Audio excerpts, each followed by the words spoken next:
Lecture के अंदर है what is cardiac cycle and what is ECG. Cardiac cycle, what is cardiac cycle? The cardiac event that occurs from the beginning of one heartbeat to the beginning of the next are called cardiac cycle। Means के beginning of the one heart beat से लेकर next heart beat तक जो भी दरमियान के अंदर process होता है उसको हम कार्डियक साइकिल कहते हैं। या हम ये कह सकते हैं, उर्दू में हम कार्डियक साइकिल कर लेते हैं तो दिल की हरकत का चक्कर, यानी कि दिल के बहाव के दौरान दिल फैलता एंड सिकुड़ता है। हम सबको मालूम है दिल फैलता है और दिल सिकुड़ता है, और इसी दौरान खून पंप कर रहा होता है। एक प्रेशर क्रिएट होता है जो कि खून को पंप करता है। खून के बहाव के दौरान दिल का फैलना और सिकुड़ना, इस अमल को कार्डियक साइकिल कहते हैं। फिर हमने ये भी स्टडी किया था कि दिल के अज़लात के सिकुड़ने के अमल को सिस्टोल एंड फैलने के अमल को डायस्टोल कहते हैं। ठीक है, हमने कहा था डायस्टोल जो है रिलैक्सेशन फेज़ है और इसमें फिलिंग होती है ब्लड की, जबकि स्टोल जो है कंट्रक्शन फेज़ है और उसके अंदर वो जो है खून को पंप करता है, आगे की तरफ धकेल देता है खून को। ये तमाम इवेंट्स कार्डियक साइकिल का ही हिस्सा हैं। अब हम जो है नेक्स्ट स्टडी जो करने जा रहे हैं कार्डियक साइकिल को, a single cycle of a cardiac activity can be divided into two phase. इसके जो अगर ब्रॉड उसमें फेजेस को इसके डिवाइड करते हैं तो दो फेजेस में डिवाइड करते हैं। Diastole represent the period of time when the ventricle are relaxed. जब वेंट्रिकल रिलैक्स्ड फॉर्म में होते हैं और फिलअप हो रहे होते हैं, इसको हम कहेंगे डायस्टोल। एंड सिस्टोल किसको कहेंगे?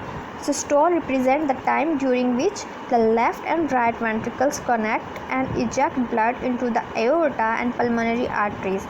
एक ऐसा फेज़ जिसके अंदर वेंट्रिकल जो हैं वो कंट्रैक्ट हो रहे होते हैं और खून को पंप करते हैं एओर्टा में एंड पल्मोनरी आर्टरी में, क्योंकि इस वक्त कंट्रैक्शन की वजह से एक प्रेशर क्रिएट होता है जो कि खून को एओर्टा की तरफ ले जाता है और एओर्टा से वो रिमेनिंग बॉडी के में जहाँ जहाँ ज़रूरत होती है उस तरफ खून पहुँचा दिया जाता है। अब इस कार्डियक साइकिल के ये तो हमने दो फेज़ उसके divided in two basic phase हमने पढ़ लिए, diastole and systole. Diastole means relaxation of phase है, जबकि सिस्टोल मीन्स कंट्रक्शन फेज़ है। सिस्टोल के अंदर पंपिंग का काम हो रहा होता है, डायस्टोल में फिलिंग का काम हो रहा होता है। इसके अलावा भी कुछ फेजेस हैं जिसमें कार्डियक साइकिल को डिवाइड किया गया। The cardiac cycle is as usually divide into 7 phase. 7 phase लिखा हुआ है ये word. The cardiac cycle is as usually divided into 7 phase. Cardiac cycle को अमूमन 7 मराहिल में जो है डिवाइड किया जाता है। फेज़ 1 जो है आर्ट्रियल कंट्रक्शन कहलाते हैं, उसमें आर्ट्रियल की कंट्रक्शन होती है। Phase 2 isovolumetric contraction. Phase 3 rapid ejection. Phase 4 reduce ejection. Phase 5 isovolumetric relaxation.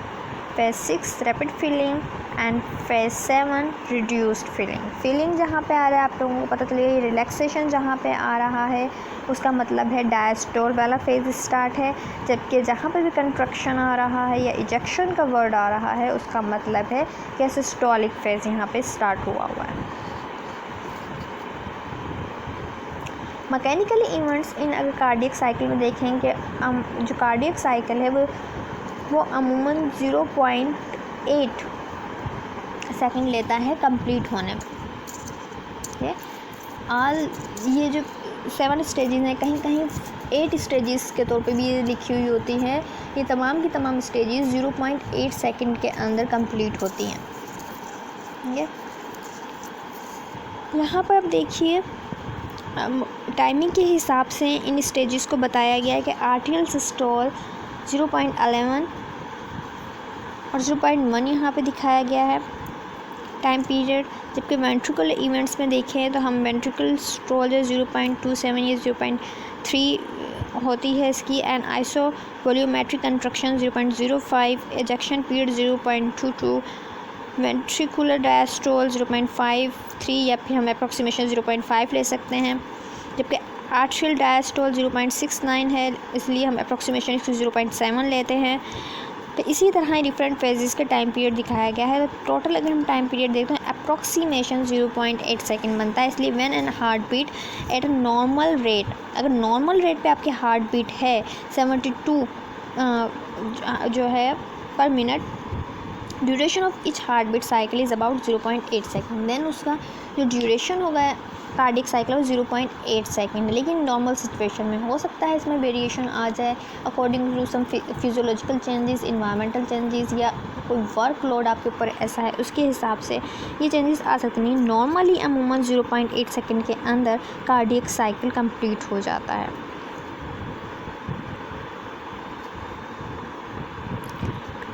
The cardiac cycle is split into 3 stages. ये 3 स्टेजेस में जो है डिवाइड किया गया है। आपकी बुक के अंदर जो है स्टेजेस में थोड़ी सी जो डायग्राम्स दिखाई गई हैं उसमें वेरिएशन है, क्योंकि मुख्तलिफ जगहों पर मुख्तलिफ़ किस्म के पैरामीटर्स इस्तेमाल किए गए हैं इसको स्टेजेस में डिवाइड करने में। लेकिन अमूमन जो है अगर हम कहते हैं बेसिक फेज़ इसके 2 होते हैं, सिस्टोल एंड डायस्टोल। देन इसे डिवाइड किया जाता है सब फेजेस के अंदर। देन कहीं पे ये 8 स्टेजेस लिखी होती हैं, कहीं पे 7 स्टेजेस लिखी होती हैं, क्योंकि 2 स्टेजेस को मर्ज किया होता है कहीं पर, तो देन वो 7 स्टेजेस शो कर रहा होता है, अदरवाइज़ जो है 8 स्टेजेस शो कर रहा होता है। लेकिन हम देखते हैं कि the cardiac cycle split into 3 stages. 3 stages में कैसे स्प्लिट किया है पहले हम वो देख लेते हैं। 3 स्टेजेस, कंट्रक्शन ऑफ वेंट्रिकुलर वाल pumps the blood upward into the arteries. Ventricular systole में क्या होगा, जहाँ पे भी वेंट्रिकुलर सिस्टोल होगा वहाँ पे ये होगा कि construction of ventricles wall, construction होगी वेंट्रिकल्स की, क्योंकि हमने पढ़ा था कि सिस्टोल के अंदर कंट्रक्शन होती है। तो यहाँ पे वेंट्रिकल की कंट्रक्शन होगी, वो ब्लड को पंप करेगा अपवर्ड इनटू द आर्टरीज की तरफ पंप कर देगा इस फेस के अंदर। जबकि डायस्टोल जो फेस दिखाया गया है उसके अंदर क्या होगा, flowing systole are 4 chambers of the heart जो है रिलैक्स होते हैं, इलास्टिक रिकॉयल होती है और इंक्रीज़ करता है वॉल्यूम को और blood to flow in a form of veins. अमूमन ये फीलिंग फेस कहला रहा होता है, रिलैक्स फेस्ड है। जबकि आर्ट्रियल स्टोल भी है यहाँ पर, कंट्रक्शन ऑफ द आर्ट्रियल वाल, अगर आर्ट्रियल वाल की कंट्रक्शन हो, pump the blood into the ventricle, then वो आर्ट्रियल स्टोल होगा। यहाँ पे इसको इस हिसाब से 3 स्टेजेस में स्प्लिट किया गया, मतलब 3 स्टेजेस में इसे डिवाइड कर दिया गया। ठीक है, वेंट्रिकल कंट्रक्शन का फेस है, इसके अलावा डायस्टोल है एंड स्टोल है।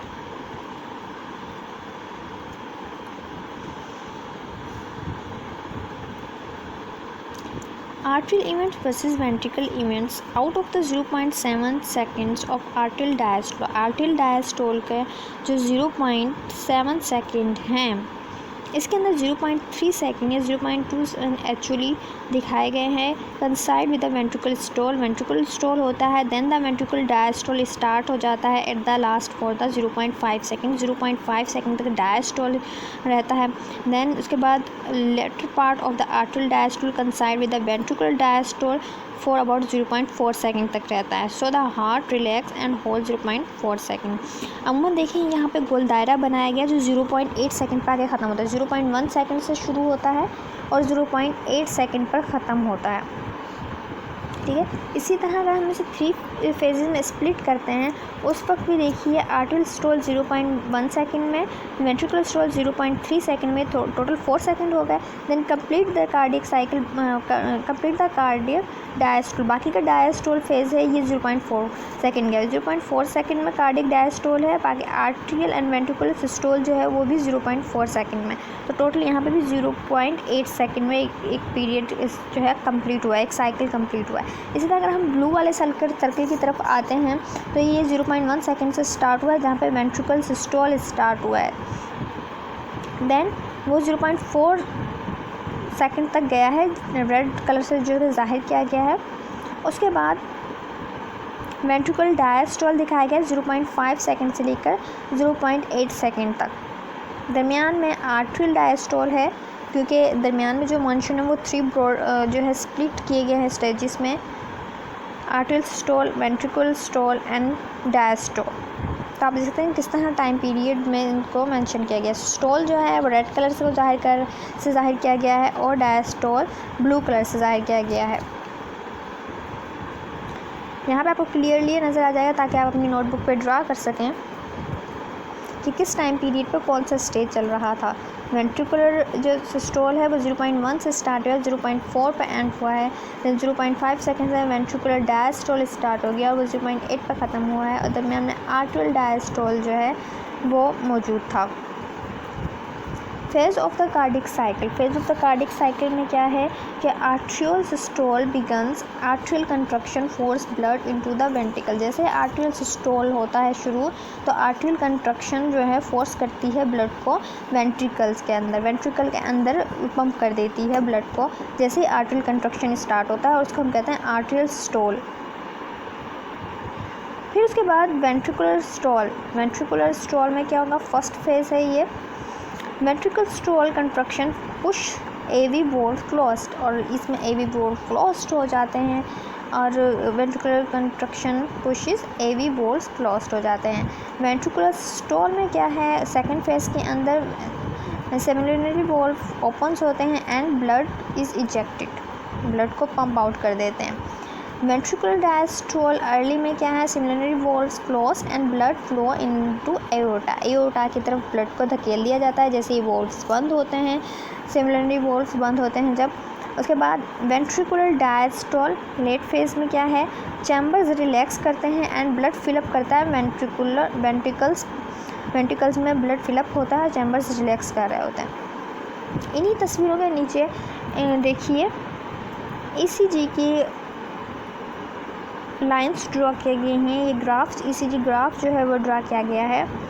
इस पर P वेव दिखाई है आर्टियल डीपोलराइजेशन को, QRS वेव नज़र आ रही है वेंट्रिकुलर डीपोलराइजेशन वाले फेज़ में, एंड T वेव नज़र आ रही है वेंट्रिकुलर रिपोलराइजेशन वाले फेज़ के अंदर। तो आर्टियल diastole and ventricle diastole, ventricular systole and ventricular diastole भी नीचे तस्वीर में मेंशन है। आप इससे स्टेजेस को समझ सकते हैं कि डिफरेंट स्टेजेस में किस तरह जो है ये फेज़ मूव कर रहा होता है। आर्ट्रियल सिस्टोल में क्या है, आर्ट्रियल कंट्रक्शन होगी, atrial contraction force blood into the ventricle और फोर्स कर देगा, ब्लड को पंप कर देगा वेंट्रिकल्स में। फिर उसके बाद वेंट्रिकल सिस्टोल होगा, वेंट्रिकल सिस्टोल कंट्रक्ट करेगा, पुशअप करेगी, AV वॉल्व्स जो है वो क्लोज्ड हो जाएंगे। वेंट्रिकुलर सिस्टोल सेकंड फेज़ के अंदर सिमिलरी वॉल्व जो ओपन होंगे और ब्लड जो है इज इजेक्टेड, ब्लड जो है पंप आउट हो जाएगा। एंड वेंट्रिकुलर डायस्टोल क्या है, सिमिलरी वॉल्व क्लोज्ड होंगे और ब्लड जो है फ्लो करेगा एओर्टा की तरफ। देन वेंट्रिकुलर सिस्टोल लेट में क्या है, चैम्बर्स रिलैक्स हो जाएंगे एंड ब्लड जो है फिलअप होना शुरू हो जाएगा। उसके बाद व्हाट इज़ ECG से पहले मैं इसको आपको दोबारा से आसान लफ्ज़ों में समझाऊँ। आसान लफ्ज़ों में हमने क्या पढ़ा था कि दिल के खून के बहाव के दौरान दिल फैलता है, सिकुड़ता है, उसको हम कार्डियक साइकिल कहते हैं। दिल के अज़रात के सिकुड़ने के अमल को सिस्टोल एंड दिल फैलने के अमल को हम कहते हैं डायस्टोल। सिस्टोल और डायस्टोल खुद क्या चीज़ है, दिल के सिकुड़ने पे मेट्रल और ट्राइकस्पिड वाल्व बंद होते हैं और इसके बंद होने की वजह से जो आवाज़ पैदा होती है उम्र से लब कहते हैं एंड वेंट्रिकल सिकुड़ने हैं तो वो दिल खून को पंप आउट करता है। इस अमल को हम कहते हैं सिस्टोल। दिल के फैलने पर aorta valve and pulmonary valve बंद हो जाते हैं। इसके बंद होने से जो आवाज़ पैदा होती है उसे डब कहते हैं। एंड वेंट्रिकल जब फैलते हैं तो दिल के दोनों आर्टरिया खून से भर जाते हैं और इस अमल को कहते हैं डायस्टोल। ये हमने पढ़ा था। फिर हमने पढ़ा था दिल के ऊपर वाले खाने वरीद से खून वसूल करने के लिए पहले फैलते हैं, फिर सिकुड़कर खून को अपनी अपनी तरफ नीचे के खाने में पंप कर देते हैं। नीचे खाने पहले फैलकर खून वसूल करते हैं, फिर सिकुड़कर खून को शरियानों में पंप कर देते हैं या आर्टरीज़ में पंप कर देते हैं। ये तमाम अमल एक मखसूस तरतीब और रफ्तार से होता है जिसके ज़रिए खून की गर्दिश जो है मुमकिन होती है, क्योंकि प्रेशर क्रिएट हो रहा होता है और प्रेशर ही आगे की तरफ खून को पंप कर रहा होता है और वही और जो है खून पूरी बॉडी में सर्कुलेट करता रहता है और इसी अमल को हम कह रहे होते हैं कार्डियक साइकिल। और ये सर्कुलेटरी सिस्टम भी हम इसी को मेंशन कर रहे होते हैं। आगे हम ECG के बारे में पढ़ते हैं कि ECG क्या चीज़ है।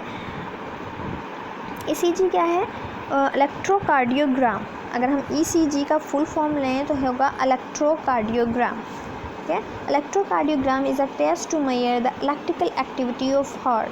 हमारे दिल के अंदर इलेक्ट्रिकल एक्टिविटी, इलेक्ट्रिक इम्पल्सेस हमने जब पढ़ी थी, जैसे कि इस तरह की इलेक्ट्रिक एक्टिविटी जो है वो हो रही होती है और इसको मेजर करने के लिए हमें ECG की ज़रूरत पड़ती है। तो electrocardiogram is test to measure the electrical activity of heart to show the heart is working properly और नॉट। अगर ये नॉर्मल आई तो हम कहते हैं कि हमारा हार्ट जो है प्रॉपर वर्क कर रहा है, अदरवाइज़ कोई ना कोई एबनॉर्मलिटी है। It record heart rhythms and activity on moving the strip of paper which make it easy for the doctor to determine the heart disease through the recorded paper. अब होता क्या है, ये रिकॉर्ड करती है हार्ट रिथम्स को कि cardiac cycle proper है, प्रॉपर टाइमिंग पे हो रहा है, इम्पल्सेस सही जनरेट हो रही हैं। ये करते हैं एक पेपर के ऊपर इन तमाम एक्टिविटी को प्रिंट कर लेती है, ग्राफिकली प्रिंट कर लेती है। और ये ग्राफिकली प्रिंट को देखकर डॉक्टर जज करता है कि इसको कोई बीमारी तो नहीं है, पेशेंट को कोई बीमारी है या नहीं है, या कहाँ पे प्रॉब्लम हो रही है। इस ग्राफिकली प्रिंट को जब डॉक्टर देखता है तो जज करता है।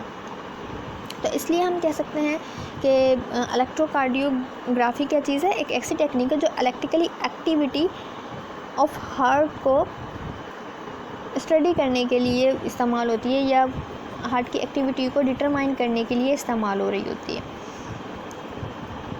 यहाँ पे देखिए ECG recorder normal wave form दिखाया गया है, ठीक है। इलेक्ट्रोकार्डियोग्राफ जो है, इलेक्ट्रोकार्डियोग्राफ is an instrument और ECG machine by which electrical activities of the heart are recorded। जैसे यहाँ पे तस्वीर में दिखाया गया है, ECG मशीन रखी हुई है, वहाँ पे ग्राफिकली हमें कुछ वेव्स नज़र आ रही हैं। ये देखिए यहाँ पर ग्राफिकली कुछ वेव्स नज़र आ रही हैं यहाँ पर, जबकि ये जो है ये ग्राफिकल पेपर है, ये पेपर है और ये मशीन है, क्या। तो अगर हम पेपर की बात करते हैं, इलेक्ट्रोकार्डियोग्राफिक पेपर एंड ग्रिड, तो ये क्या होता है, the paper that is used for recording ECG is called ECG paper. ये वाला जो है, ये जो है अमूमन इसको हम ECG पेपर कह रहे हैं, इसको हम ECG मशीन या इंस्ट्रूमेंट कह रहे हैं, ठीक है। Electrocardiogram grid refers to be marking on ECG paper. ECG paper has horizontal and vertical lines at regular intervals of 1 minute। ये देखिए यहाँ पे ये लाइंस जो हैं ये बहुत कुछ बताती हैं, इसके बारे में मैं आपको बता रही हूँ आगे क्या चीज़ें हैं। ये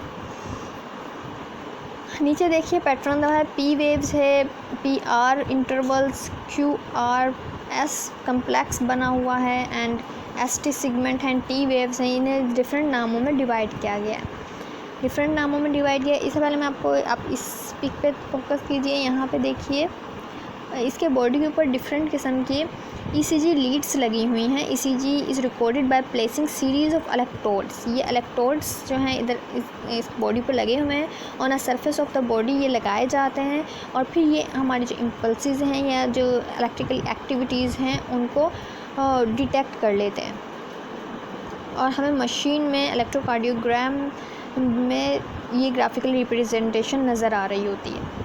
the electrodes are called ECG leads. ये जो हैं इलेक्ट्रोड्स जो बॉडी के ऊपर लगे हुए हैं ये ECG लीड्स कहलाते हैं, and connected to the ECG machine. देखिए ये ECG मशीन से कनेक्ट है, यहाँ पर आप देख रहे हैं ये ECG मशीन से कनेक्ट हैं।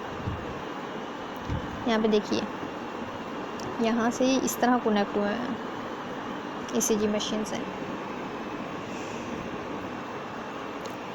अगर हम नॉर्मल वेव्स देखते हैं, नॉर्मल वेव की तरफ आ जाइए। अब नॉर्मल वेव्स देखें ECG की।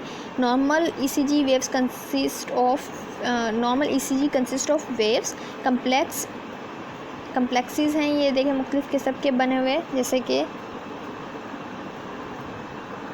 यहाँ पे ये देखिए ये कम्प्लेक्स है, QRS का ये कम्प्लेक्स है। कम्प्लेक्सेस होते हैं, कुछ इंटरवल्स होते हैं, जैसे ये देखिए इंटरवल है ये, एंड सिगमेंट्स, ये देखिए ये सिगमेंट्स हैं, ठीक है। तो हम कह सकते हैं normal ECG consist of waves, complexes, intervals and segments.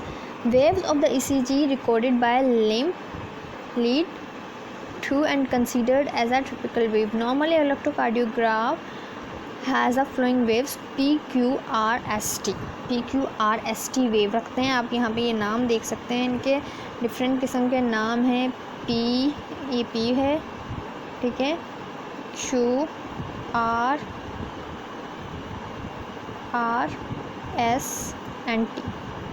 PQRST waves इसके अंदर मौजूद होती हैं, ठीक है। अब इन वेव्स का क्या मकसद है? मेजर कम्प्लेक्सेस इन ECG होती हैं वो पी वेव क्या है? आर्टरियल कम्प्लेक्स को ज़ाहिर करती है। P wave occurs just before arterial construction, phase 3 में आर्टरियल कंट्रक्शन यानी कि फेज़ आर्टरियल कम्प्लेक्स को ज़ाहिर करती है दरहकीकत। जबकि QRS जो है वो इनिशियली वेंट्रिकुलर कम्प्लेक्स को ज़ाहिर करती है। QRS complex begin just prior to the ventricular contraction और सिस्टोल। जबकि T वेव्स जो हैं वो फाइनल वेंट्रिकुलर कम्प्लेक्स को ज़ाहिर करती हैं। T waves occur just before ventricular relaxation or diastole. And QRST, the ventricular complex. इस तरह डिफरेंट वेव्स डिफरेंट किस्म के फेजेस को ज़ाहिर कर रही थी हार्ट से रिलेटेड। P waves क्या है?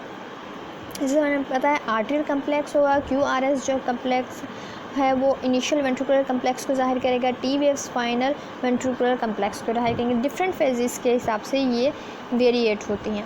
P वेव्स देखें, depolarization of atria and response of SA node trigger. Then T waves क्या, देन यहाँ पे देखिए PR जो है वो ज़ाहिर कर रहा है delay of AV nodes to allow the filling of ventricle. QRS complex depolarisation of ventricle triggers the main pumping contraction. T waves ventricular repolarisation को ज़ाहिर कर रहा है। ST segments beginning of the art ventricle and repolarisation should be flat. ये आपको थोड़ा सा याद करनी पड़ेंगी वेव्स के नाम कि कौन सी वेव्स हैं इसमें ECG में, देन वो कौन सा फेज से रिलेट कर रही हैं। जैसे मैंने आपको बताया P वेव आर्टरियल कम्प्लेक्स से, QRS waves initially ventricular complex से, and T waves final ventricular complex and QRST ventricular complex. ये थोड़ा सा आपको जो है याद करनी होंगी क्योंकि P वेव जो है, P वेव जैसे potassium concentration and nerve activity को जाहिर कर रही होती है। P waves is a positive wave and first wave ECG कहलाती है और it is also called atrial complex. And atria contract, जब आर्टरिया कंट्रैक्ट होता है तो ये जनरेट होती है। इसके अलावा जैसे QRS कम्प्लेक्स जो है, QRS कम्प्लेक्स जो है कार्डियक हाइपरट्रॉफी एंड इन्फाक्शन वगैरह से रिलेट उसको बता रहा होता है, चीज़ों को बता रहा होता है। तो ये कब होता है? कम्प्लेक्स इस कॉल्ड इनिशियल वेंट्रिकुलर कम्प्लेक्स कहलाता है। Q wave is a small negative wave, it continue to be tall R waves and positive wave R wave is followed by small negative wave S wave. तो QRS का एक complex बन जाता है ये। इसी तरह ये तमाम चीज़ें चलती रहती हैं। What are the clinical use? अब ECG का क्लिनिकल यूज़ क्या है? हम क्लिनिकल यूज़ इससे क्या करते हैं? To assist the cardiac function, हम कार्डियक फंक्शन को करने के लिए इस्तेमाल करते हैं कार्डियक रेट को या हार्ट रेट को, हार्ट रिथम्स को एंड हार्ट की कंडक्टिविटी को, कि एबनॉर्मल एक्टिकली कंडक्शन हो रही है इम्पल्सिस की या फिर नॉर्मल हो रही है। ये तमाम चीज़ें हम ECG की मदद से मालूम कर सकते हैं। वेव्स की पैटर्न बनता है, उस वेव्स के पैटर्न को हम जज करते हैं कि ये जो वेव का पैटर्न है ये नॉर्मल है या फिर इसमें कोई एबनॉर्मलिटी आ रही है। To diagnose cardiac rhythm disorders like heart block, हम देख सकते हैं इसके अंदर to diagnose the cardiac disease and myocardial infection के बारे में पता लग सकता है और इसके अलावा हार्ट अटैक के बारे में पता लग सकता है। And to detect the electrolyte imbalanced hyperkalemia है तो देन पता चल जाएगा कि ये हाइपरक्लीमिया है। लाइक P वेव में वेरिएशन आ जाएगी तो हाइपरक्लीमिया के बारे में पता चल जाएगा। And to evaluate the effect the treatments like administration of cardiac drugs वगैरह का भी अंदाज़ा हो जाता है। QRS वेव में अगर वेरिएशन आती है देन कहते हैं कि इन्फेक्शन वगैरह तो नहीं है, वो इन्फेक्शन के बारे में बता दी। इसमें डिफरेंट वेव्स डिफरेंट चीज़ों से रिलेट करते हुए मुख्तलिफ क्लिनिकली यूजेस में इस्तेमाल होती हैं, डायग्नोसिस पर्पज़ के लिए इस्तेमाल हो रही है कि हार्ट के कोई प्रॉब्लम तो नहीं जा रहा। यहाँ पे देखिए मैंने ये पहले भी आप लोगों को बताया था, एक सर्कुलेटरी सिस्टम दिखाया गया है, बहुत इजी सर्कुलेटरी सिस्टम है। यहाँ पे इसको सर्कुलेट तो नहीं किया लेकिन स्टेप्स वाइज बताया गया और पूरा समराइज्ड किया गया है। समझ लें इस चैप्टर को, इसमें लम्फेटिक सिस्टम नहीं है, लम्फेटिक सिस्टम के अलावा बाकी तमाम चीज़ों को समराइज्ड कर दिया गया है। सर्कुलेटरी ब्लड सर्कुलेटरी सिस्टम को एटलीस्ट इस एक पिक के अंदर समराइज किया गया है। ये circulatory system in a human being consist of pumping organ कौन सा है? Heart, blood vessels, arteries and veins, and circulatory medium में क्या है? Blood and lymph. देखिए यहाँ पे लम्फ का जिक्र आया है। लम्फ के बारे में मैं नेक्स्ट लेक्चर में डिटेल से स्टडी करूँगी, आपको करवाऊँगी study. And the circulatory medium क्या है? Blood and lymph. ठीक है, यहाँ पे ये हो गया कि सर्कुलेटरी सिस्टम में क्या क्या चीज़ें आ गई? Pumping organ, heart, blood vessels में arteries and veins, circulatory medium के अंदर ब्लड एंड लम्फ। अब स्टार्ट करना, देखिए यहाँ से हुआ है ये डीऑक्सीजनेटेड ब्लड फ्रॉम बॉडी। ठीक है, जो वेना कैवा है, इन्फीरियर सुपीरियर वेना कैवा मौजूद होता है। Superior vena cava upper body से खून को, डीऑक्सीजनेटेड खून को लेके आता है, जबकि इन्फीरियर जो है वो लोअर बॉडी से लेके आ रहा होता है। डीऑक्सीजनेटेड ब्लड वेना कैवा के जरिए राइट एट्रियम में आता है, जब राइट एट्रियम रिलैक्स्ड फॉर्म में होता है। रिलैक्स्ड फॉर्म में होगा तो ये डीऑक्सीजनेटेड खून को लेके आएगा। फिर उसके बाद ये खून जो है राइट एट्रियम में आया है क्योंकि वो रिलैक्स्ड फॉर्म में है। देन राइट एट्रियम में जब वो खून आ जाता है, फिलअप हो जाता है, देन वो राइट आर्ट्रियम में चला जाता है और राइट आर्ट्रियम राइट आर्ट्रियम में वो आ गया, रिलैक्स है राइट आर्ट्रियम, देन वो फिलअप हुआ। जब फिलअप हो जाता है तो राइट आर्ट्रियम कंट्रैक्ट करता है। जैसे ही वो कंट्रैक्ट करता है तो वो इसको पंपिंग उसमें चला जाता है फेज में। कंट्रैक्ट का मतलब ये होता है कि पंप करने के लिए रेडी है। फिर वो उसको राइट वेंट्रिकल में पंप कर देता है। जैसे ही वो राइट वेंट्रिकल में पंप करता है तो इस वक्त राइट वेंट्रिकल जो है वो रिलैक्स्ड फॉर्म में होगा, फिलिंग फेज में होगा। ठीक है, फिलिंग फेज में होगा इस वक्त। फिर उसमें फिलअप होना शुरू हो जाता है राइट वेंट्रिकल के अंदर खून, जो कि आया है राइट आर्ट्रियम से आया है। और इस वक्त राइट वेंट्रिकल डायस्टोल फेज़ में, मतलब रिलैक्स फेज़ में, और वो सिर्फ में फिल हो रहा है। अब जैसे ही राइट वेंट्रिकल फिल कर लेता है अपने अंदर खून को, तो राइट वेंट्रिकल कंट्रैक्ट करता है और इसको लंग्स की तरफ धकेल देता है, लंग्स की तरफ चला जाता है। ये पल्मोनरी जो आर्टरीज़ हैं उसको लेके लंग्स की तरफ चली जाती हैं। फिर लंग्स से ये वापस जो है ऑक्सीजन से भरपूर होके आता है। ऑक्सीजनेटेड ब्लड कैसे आता है? लेफ़्ट आर्ट्रियम में इंटर होता है पहले ये पल्मोनरी वेंस के थ्रू, ये लेफ़्ट आर्ट्रियम में होगा। जैसे ही लेफ़्ट आर्ट्रियम में इंटर होगा इस वक्त आर्ट्रियम रिलैक्स्ड फॉर्म में होगा। आर्ट्रियम जो है डायस्टोल फेज़ में होगा। देन आर्ट्रियम जब डायस्टोल फेज़ में होगा तो लेफ़्ट आर्ट्रियम में ऑक्सीजनेटेड ब्लड आना शुरू हो जाएगा। जब वो फिलअप हो जाएगा तो ये लेफ़्ट आर्ट्रियम कंट्रैक्ट करेगा मीन सिस्टोल फेज़ में होगा और खून को लेफ़्ट वेंट्रिकल में पुशअप कर देगा, लेफ़्ट वेंट्रिकल की तरफ धकेल देगा, उधर पंप कर देगा। और क्योंकि लेफ़्ट वेंट्रिकल इस वक्त रिलैक्स्ड फॉर्म में होगा। देन लेफ़्ट वेंट्रिकल जब रिलैक्स्ड फॉर्म से कंट्रैक्शन फॉर्म में जाएगा तो इसको एओर्टा ब्लड वेसल्स के अंदर पंप करेगा, जो कि उसे बाकी की बॉडी के अंदर लेके जाएंगी।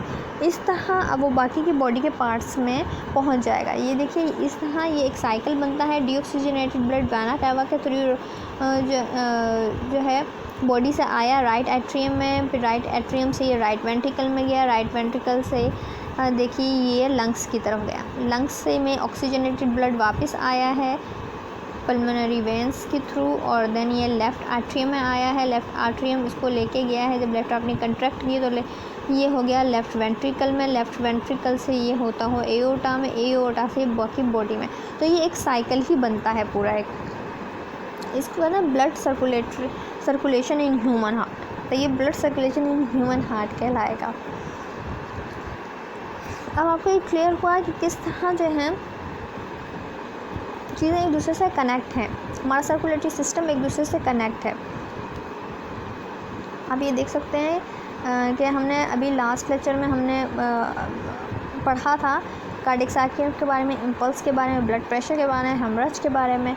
एंड देन अभी हम फिर इसको कार्डियक साइकिल को मैंने आपको रिपीट कर दिया है एक दफ़ा, और ईसीजी के बारे में बता दिया आपको, डिफरेंट वेव्स क्या ज़ाहिर करती हैं उसके बारे में अपने स्टडी कर लें आप अच्छी तरीके से, और राइट डाउन भी करें अपनी नोटबुक के ऊपर।